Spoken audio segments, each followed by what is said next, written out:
السلام علیکم ګرانو دوستانو، څنګه یې؟ امید لرم چې ژوند به مو ښه تیریږي. نن به مونږ پروناون زده کوو چې دا ډېر زیات اهم دي.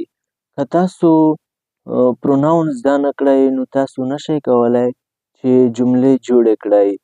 نو په نن ویډیو کې به مونږ سبجیکټ پروناون زده کوو. ویډیو لږ ده او تاسو یې وګورئ، ډېره زیاته فایده به درکړي. که ویډیو مې خوښه شوه نو زموږ چینل هم درسره سبسکرایب کړئ او ویډیو هم لایک کړئ. سبجیکټ پروناون آر 7. سبجیکټ پروناون چې کوم دي دغه 7 دي. موږ به وضع کوو سینګولر پروناون. هی، شي، ایټ. دا درې چې کوم دي د سینګولر پروناون دي. دا یعنی د یوه کس دپاره استعمالیږي. او پلورل چې کوم دي دغه په یوه نه زیات یعنی د 2 3 4 دپاره استعمالیږي چې څومره هم وي وغیره. دا زموږ سره 4 دي. آی، یو، وی، دی. راځئ چې موږ د سینګولر پروناون اګزامپل وکړو او ډېر ښه ځان په پوهه کړو او زده یې هم کړو. موږ څنګه ویلی شو؟ هغه یو ډاکټر دی، یعنی د یو دپاره. موږ به د یو دپاره څه استعمالوو؟ He is a doctor.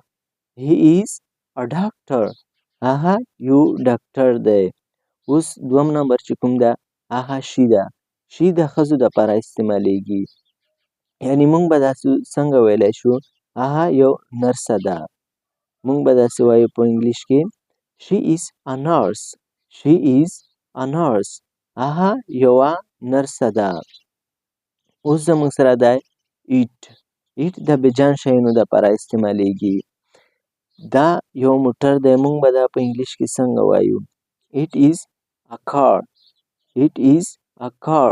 دا یو موټر دی، د یو شي دپاره استعمال شو. اوس راځئ چې موږ پلورل پروناون زده کړو. زموږ سره پیله اګزامپل ده آی. آی مطلب ده زه. زه یو استاد یم. داسې به زه څنګه وایم؟ زه یو استاد یم. I am a teacher. I am a teacher. زه یو استاد یم.